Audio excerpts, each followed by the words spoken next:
Inside, in my mind, I'm a 10. Because it's like, how do you love me and you don't know me? You don't love me. You're confused. That's a tattoo on my forehead. Like, I don't play. I don't play with my man. Why did your previous relationship not last?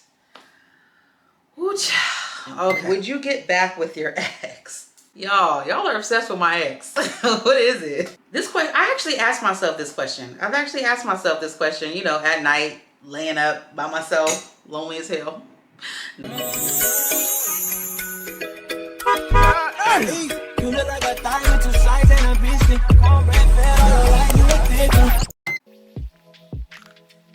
Oh, hey y'all.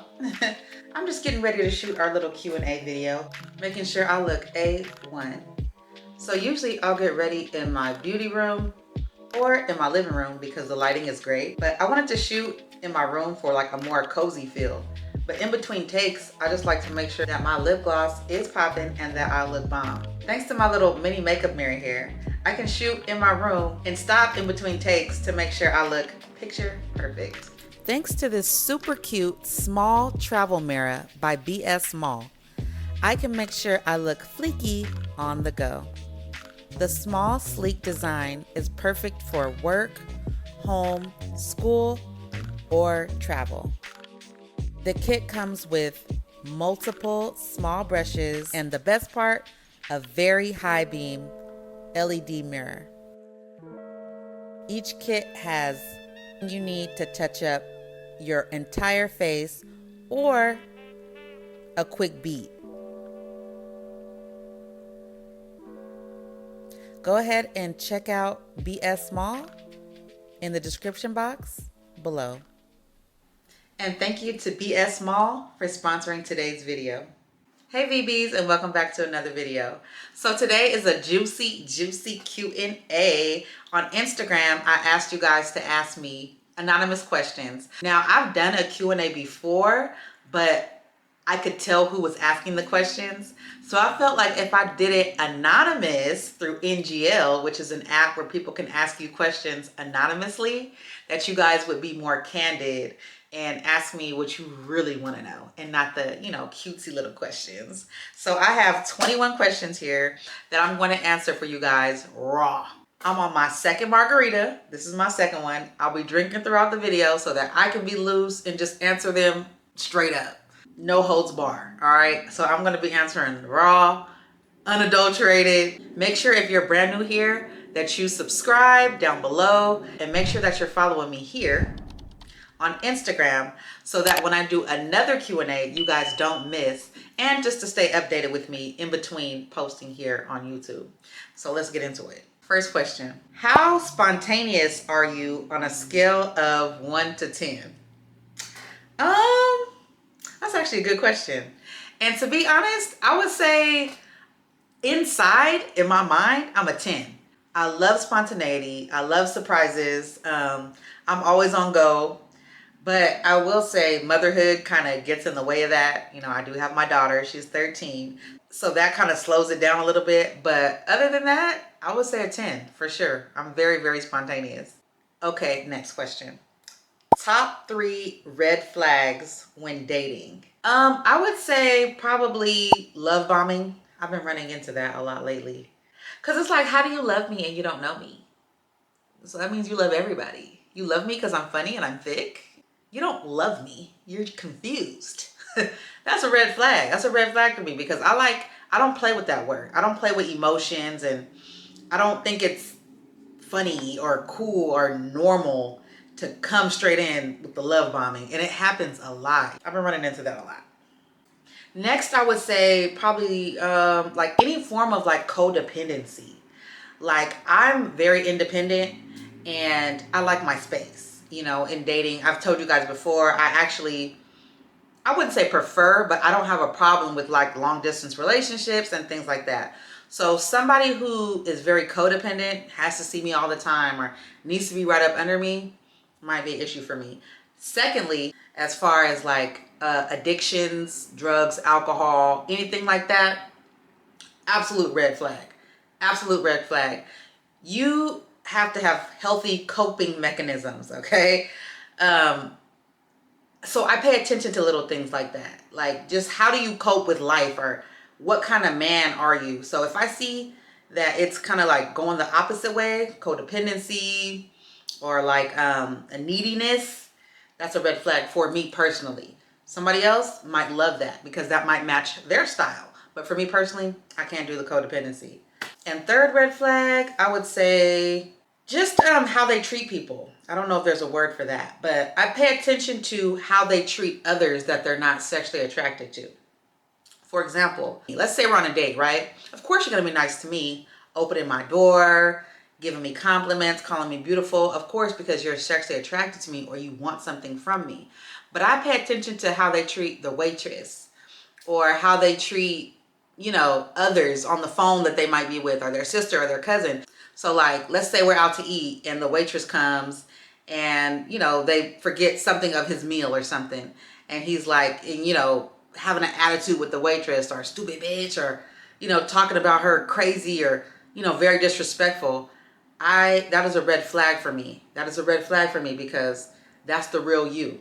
That's the real you. Pay attention to how he treats others. That's the real him. Trust me on this. What part of San Diego did you grow up in? Oh, that's a good question. I am from Florida. I'm originally from Pensacola, Florida, born and raised. Raised until I was about 6. That's when we moved to San Diego. And when we first got here, we lived in Chula Vista area, right off of E Street. It's kind of ghetto now, but it wasn't ghetto back then.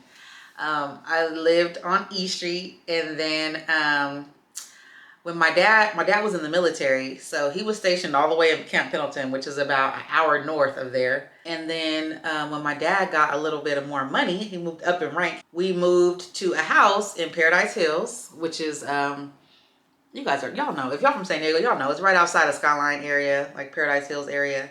And then we lived there until I was about 14. And then my dad moved up in rank again, and then they bought a house. They bought a house in the Otay Ranch, like East Lake kind of area.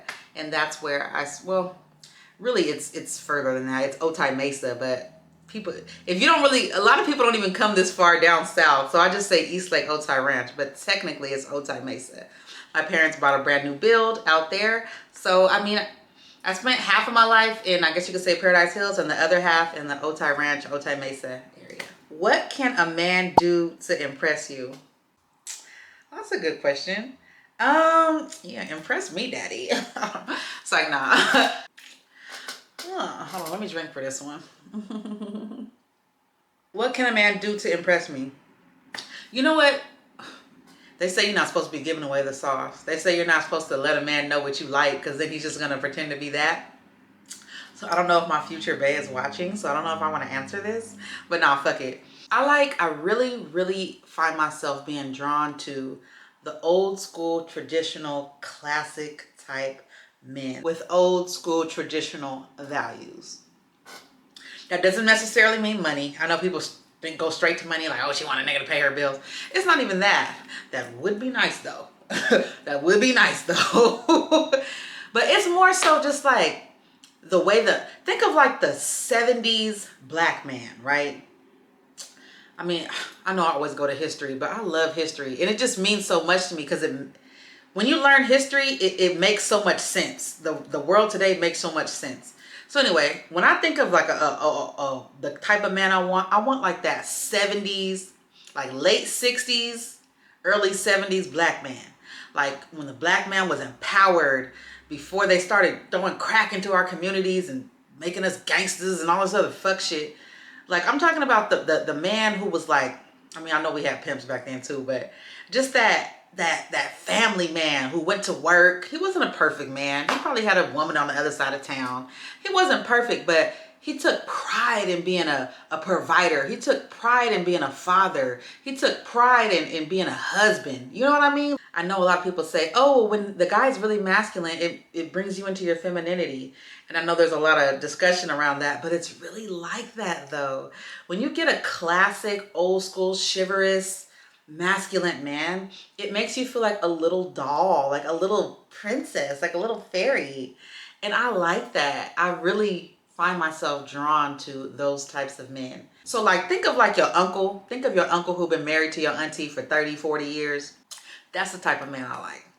Not your uncle who's still smoking crack. I'm not talking about that uncle. We're not talking about Uncle Cletus, Uncle Rufus, not him. I'm talking about Uncle Thomas, the one who got some sense. That type of man. Like I don't want an old man. I don't really like dating older men. I like to kind of stay in my age group, but I like old souls, like men who, you know, kind of remind you of like them old school kind of men. That's very impressive, and I can spot it quickly. 2 conversations, I already know what type of dude I'm dealing with, and that's very rare. It's very rare to find that type of guy.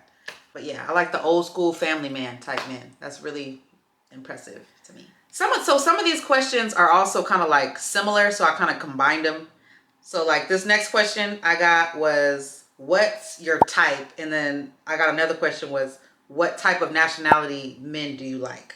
So I kind of just combined them. So what nationality do I like? That's a good question. So I've dated Black, of course. I've dated Latino, of course. I've dated an Asian guy. And I've never dated a white guy though. I've even dated a guy that was from Afghanistan. I've even dated an Arabian Afghan man. I mean, I guess you could say I like them all because I don't really go off of nationality. I do find myself dating Black men more. That's who approaches me the most. Black men and Latino men. I don't know what it is. Mexican men are obsessed with me. They fine though, so I don't be tripping. But you know one thing I have noticed? Like Mexican men in California, Southern California in particular, no, all California really, all California, they are fine. But when you go like back east, they're like, they kind of different. I don't know, it's like a different, maybe they come from a different part of Mexico or something? I don't know. They're not as attractive. But like the ones here in San Diego, LA, even like Fresno, San Jose, Sacramento area, these Mexican men are fine, baby. These Latino men are fine as hell. So yeah, I would say my top 2 are Black and Mexican. I like mine brown. If you brown, you can take me down. No, not for real. Okay, let me stop playing. Let me Sorry. Okay, let me stop playing. Okay, ready, be serious. Okay. Yeah, so I would say my top 2 are Black, literally right up under that is Mexican, Latino, you know, Puerto Rican, all that, right up under. And then, like I said, I have dated a Korean guy before. He was very cute. He had long hair. He was from the Bay. You know, them Bay Area Asians, they kind of different. He was Korean, but he was born and raised in the Bay. And then the closest to a white guy I dated, he was white and Mexican. He was like my first boyfriend, actually. His name was Anthony. So his mom was Mexican, but his dad was white. And his dad was a single dad. I don't remember what happened to his mom, but he wasn't raised by his mom. So he was raised like white with his white side of his family, which was his dad. And his dad was so cool. His dad was really, really nice. He was like sorry y'all, my camera died. But yeah, he was like this nerdy white guy. And he would always apologize. We were kids. I was like 16 when we were dating. Anyway, he would always apologize for his dad being like nerdy. He would always be like, excuse my dad. Oh my God, excuse my dad. But I thought his dad was really cool. Like his dad was like a scientist. He was like really nerdy. So he was always like giving us like random facts and just saying nerdy, you know, corny white people stuff. But I thought he was really cool. I thought his dad was really cool. So Anthony was cool too. Shout out to Anthony if you happen to see this. I don't know where he is in the world, but him and his dad were both really, really cool. I went off on a tangent there. It's the tequila. Why are you so beautiful? Oh, I don't know, but thank you. That's very sweet. I just drink water and mind my business. You know, and it's funny because a lot of people say that like as a joke, but I really, really think that your soul radiates to your outside. Like a lot of people can fake it, like they're a good person or a nice girl or a nice guy, but your soul is gonna show through your face. So I don't know, I just try to radiate good energy, and I guess it comes back to me and it shows in my skin and my appearance. Hell, I don't know, but thank you for the compliment. That's very sweet. Thank you. You seem to prefer aggressive men. Is that true? Okay, so fun fact, literally everybody in my life seems to think I like hood niggas, right? I don't know where this came from. I don't even date hood dudes. Like, I don't know where this comes from. I mean, back in the day when I was 19 or something, maybe, yeah, but I didn't think they were hood. I thought they were actually really nice guys. But my friends, even my male friends, they make fun of me saying that I like hood niggas and gangsters. But when I say prove it or who, they can never prove it. Who's hood that I dated? Who's hood? My ex wasn't hood. Okay, yeah, he went to jail or whatever, but he wasn't hood. He was actually a very, very sweet man. So I don't know. I don't know where that comes from. So I've explained this so many times. I just don't like bitch ass niggas. Like you don't have to be hood. You don't have to be from the hood. Rah, rah, rah, rah, toting Glocks and all that. No. Not at all. I don't want that at all. I just like men who are very, like with the shits. Like, you know what I'm saying? Like, but so I guess aggressive is kind of the word. I like the more masculine type of men. I do. That's actually true. So to answer your question, yes, I do like aggressive men. Yes. What are you most grateful for? I'm at this age and at this point in my life, I'm most grateful for peace. I'm very grateful for the life that I have right now, the life that I've built for myself and my daughter.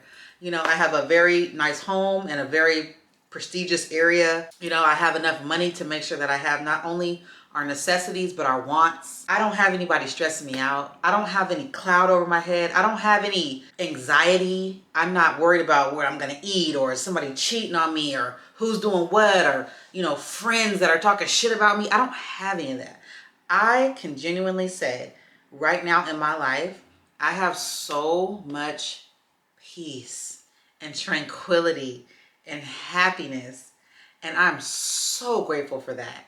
I'm so grateful for that because that's just not the life I was living just a couple of years ago. So now that I do have that, I can appreciate it so much more because I know exactly what it feels like not to have that. So I'm very grateful for the life that I'm living right now today. All right, so number 10 is a juicy one. Have you ever had a threesome? I think I know who asked this question too. Yes. Yes, I have. I've had one. And it was fun. I'll just leave it at that. I'm not into girls. I like, again, like I was just saying, I love masculine men. Like I love the masculinity, but I've always, I know who asked this question. I can feel it. My spidey senses just tingled. I know exactly who asked this question. I don't, like I said, I don't really like girls like that. I'm not sexually attracted to women. I do find them beautiful. And then when I watch, it's always girl on girl, and I'm very turned on by that. But I don't think that I actually like doing it in real life, which I don't know, that might seem weird. I think I just prefer watching it. My friend Vanessa said that's called voyeur. I think I prefer being a girl on girl voyeur rather than actually a participant. I'm happy that I did it once in life because I feel like that's something that you just gotta try it to see if you like it. What inspires you? You know what? Right now, I'm on my YouTube grind. I'm on my YouTube grind, baby. So I'm inspired by other YouTubers. I'm inspired by girls like Peyton Charles, my girl. Of course, Gina Janine. Y'all know I love Gina. I actually met her when I went to Houston last year. Best experience ever. Watch that vlog. I'll link it. Watch when I met Gina. Oh, one of the best YouTubers ever.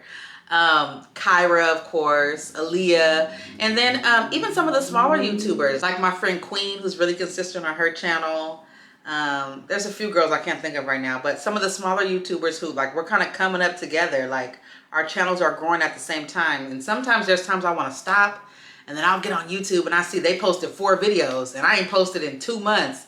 So I get inspired. I'm like, wow, look at her. She's really growing and growing her channel, and I need to get like them because I know how much work this takes. I know how much work this takes. A lot of people don't, but I do, and I'm inspired by them. Next question. What are your favorite men's cologne? Ooh, good question. I love the Victor Rolf Spice Bomb, the green one. I think they have like green, gold, and red. The green one by Victor Rolf Spice Bomb. Fire. fire. That's probably my top. I also like the 1 million. The 1 million is good. I think that's by like Paco Rabanne. I don't know how to pronounce it, but I know it's Paco something. The 1 million is good. And I also like Creed Aventus, the black one. I don't know the name of it, but that one's good too. But my number one, Victor Ralph, Spice Bomb, Green Bottle, Chef's Kiss. You put that on, it's going down. It's like, now let me stop playing. Do you feel like you're healed from your childhood trauma? Whew, we went deep. Ooh, damn. To be honest, ignore that. To be honest, I had a really good childhood. I will say my parents raised me very tough. My mom is a Capricorn. I don't know if y'all know y'all zodiacs. Female Capricorns are very bossy by the book. And then my dad is a Taurus, a Puerto Rican Taurus from the Bronx, okay? Who was a Marine for 30 years, okay? So, as I'm sure you could imagine, I was raised on very, very tough love. Very tough love. And I wouldn't say I have trauma from it, but I noticed that I love others that way. And a lot of people weren't raised like that. A lot of people were nurtured and catered to and, you know, coddled. And I wasn't. Though we had everything we needed financially, I wasn't coddled. Like, I was raised very, very tough. And I think that might have a little something to do with why people think I like gangster dudes. It's not that. Usually they say statistically that women go for men that are like their dads. My dad wasn't a thug. My dad wasn't in the streets. He was a Marine, but he was tough. He was rough. He was, you know, very masculine. So that's what I look for in a man. Would I say it's trauma? No, but it does cause turmoil sometimes in my relationships now because, you know, men want to nurture and someone to coddle them and baby them like their mom did probably. And I don't really know how to do that sometimes. I'm learning because I wasn't raised like that. Like, I was raised tough. I was raised like, my parents showed me love by providing for me, making sure that I had what I needed, making sure I was ready for the world, making sure I knew how to handle my finances, making sure that I knew how to sign papers or, you know, close business deals or talk to people in a professional manner. Like, that's how my parents showed me love. The babying, like, I wasn't babied at all. So some people might mistake that too because we were well off. We weren't really well off. We were just doing a lot better than most black people at that, you know, black and Latino people around us. But I wasn't raised with a silver spoon. I was raised very strict, very strict.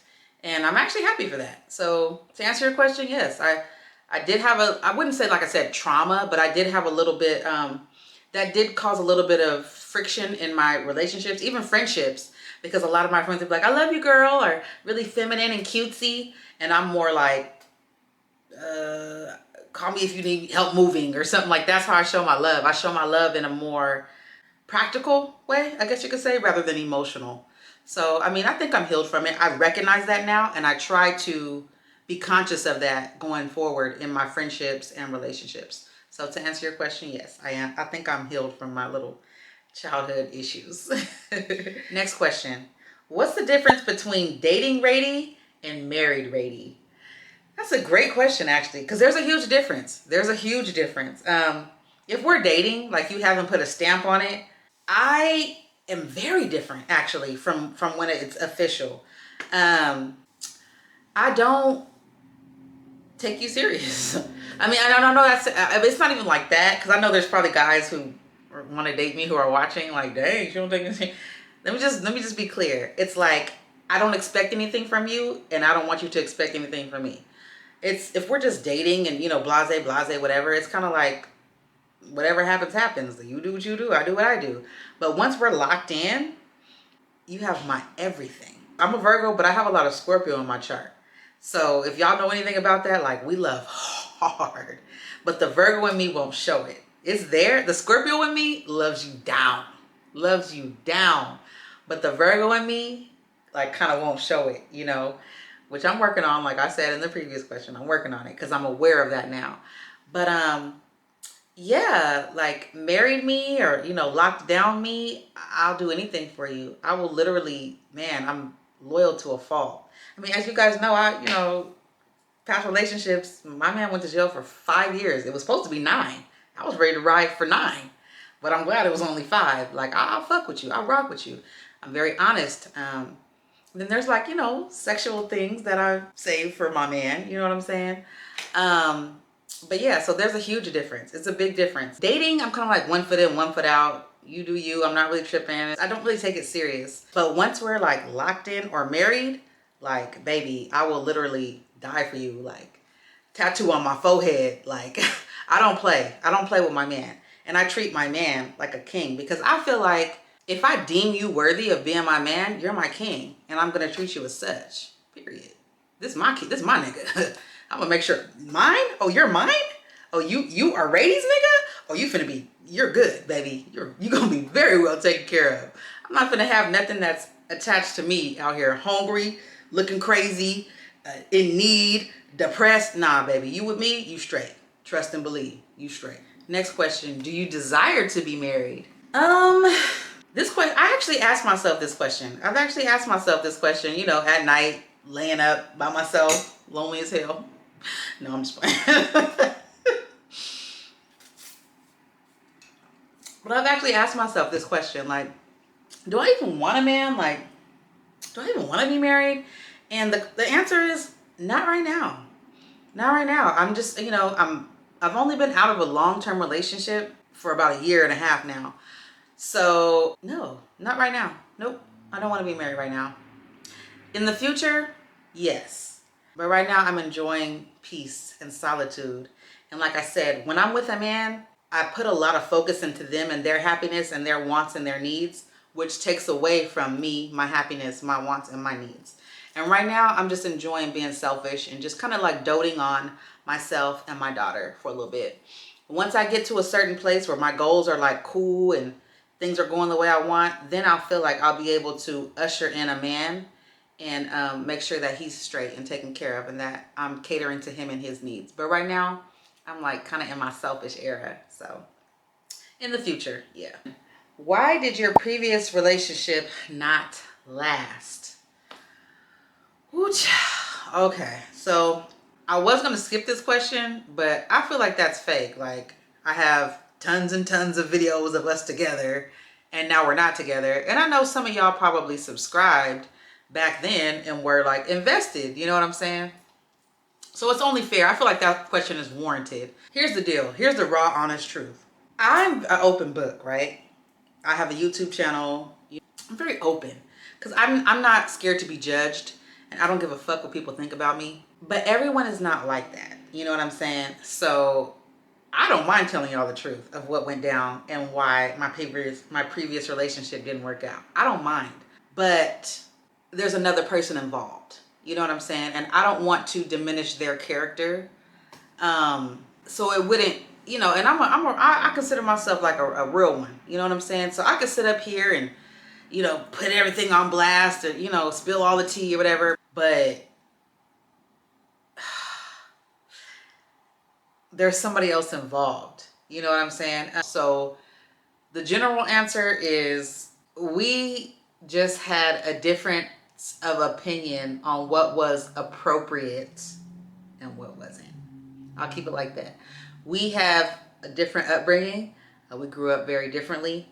And some of the things that he felt was okay and normal, I felt were absolutely absurd and unfuckwittable, if you will. Couldn't think of a better word.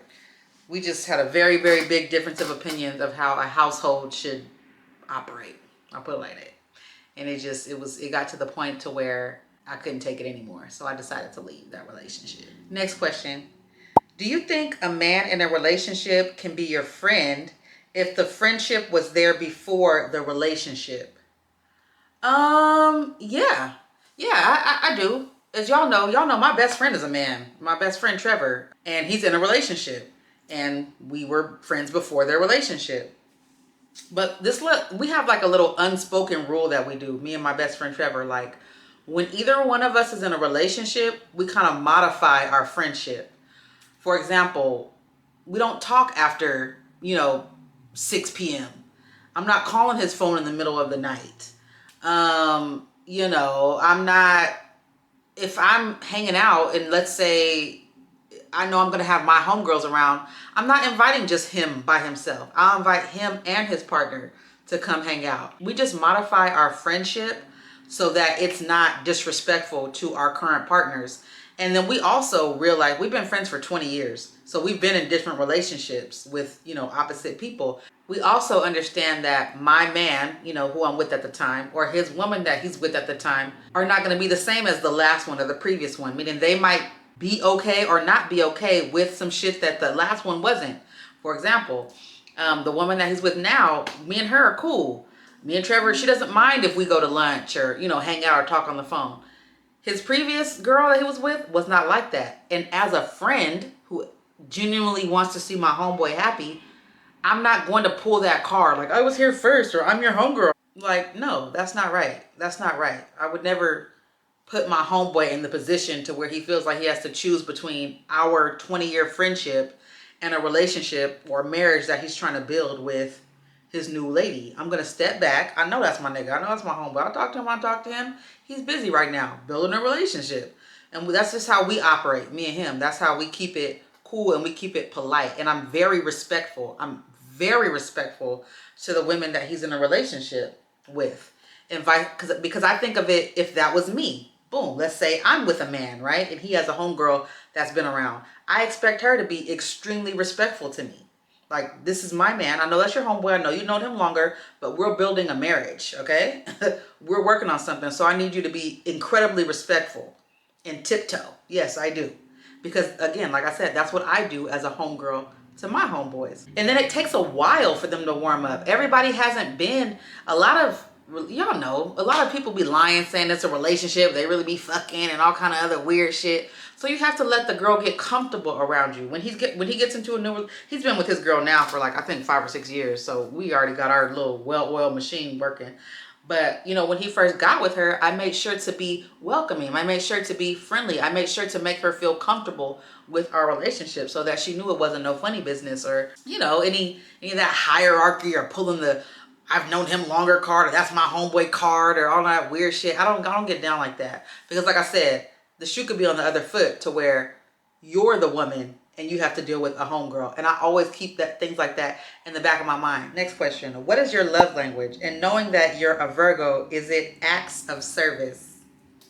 You answered your own question, person. Yes, it's definitely acts of service.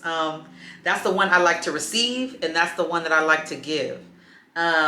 If y'all know anything about zodiacs, I know I talk about it a lot and some people don't believe in it or don't know about it, but Virgos, we're about service. Like, we're of service. Virgo is always the friend you call when you need help moving, the friend you call when you got a job to do, a friend that you call to help you do something. Like, that's literally our nature. So that doubles over into my love language. Like, I'm always like doing for my man, whether it's cooking dinner or giving him a massage or sexual things. like I like to please. Like, that's how I'm not one to be like I love you. Like, it's actually very hard for me to just come out and straight up say like, baby, I love you. Instead, I'll show it through like, cleaning out his car or ironing his clothes or having his clothes already out or cooking dinner or making sure that when that person comes home, they don't have to do shit. Like, I'll take care of everything. Little things like that. Like, I'm definitely an acts of service girl, for sure. Next question. Would you get back with your ex? Y'all are obsessed with my ex. What is it? It's like, nah, no, I get it. Like I said, I know a lot of you guys subscribed back when pretty much this was a couples channel, so I totally understand. Would I, being 100% honest, I would. I actually would. I would if I don't want to, and I'm not planning on doing it. But if this were to happen, like a miracle were to happen, and he were to really, I know he'd be watching my videos too. I know, I could literally feel him watching. I know you're watching my videos, motherfucker. I know you're watching my videos. I know that man so well. I know him so well. I could literally, I can even see his face right now. He's probably doing this face. He does this little face like, yep, I'm watching. Um, I would if he knows what he would have to change. Like I said, it's personal between us two, but he knows what he would have to stop doing for me and him to get back together. I mean, we had the regular like relationship issues that everybody else had, but there's one major issue that we had, actually two, but there's two major issues, but one was like unfuckwittable. But if he could fix that way down the line, maybe immature a little bit and we would have to go to counseling, all that, I actually would. Because, we were together for 9 years, y'all. Like, I know this man very well. I know him better than he knows himself. And vice versa. He knows me very well. So, I kind of miss that sometimes. Like, just not having to explain myself to somebody or not having to have somebody try to get to know me, or it's just it feels good to have that camaraderie, even in a homegirl or a homeboy, or it feels good to be around somebody who really knows you. Like now I'm like Rady V.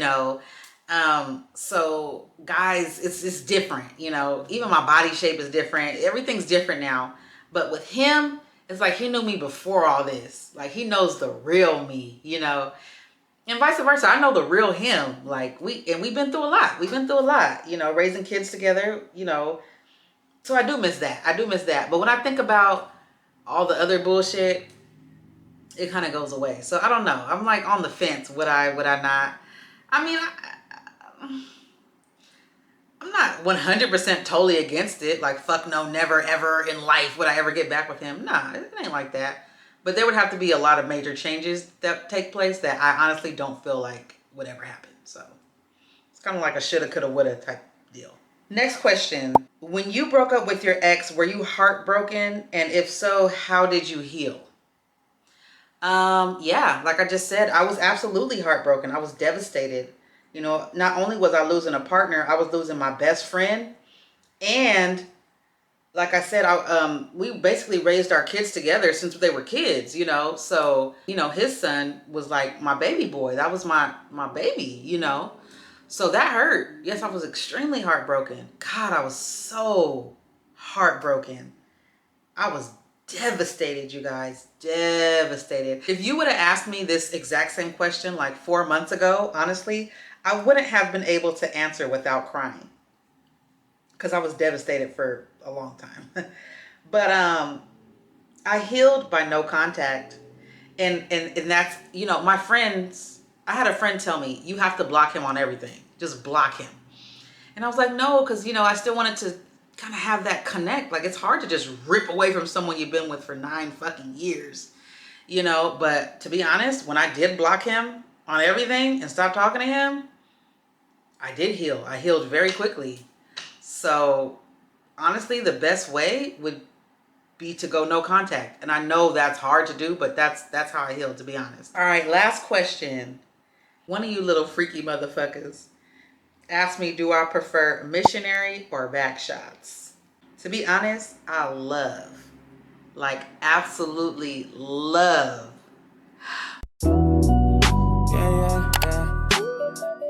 Yeah.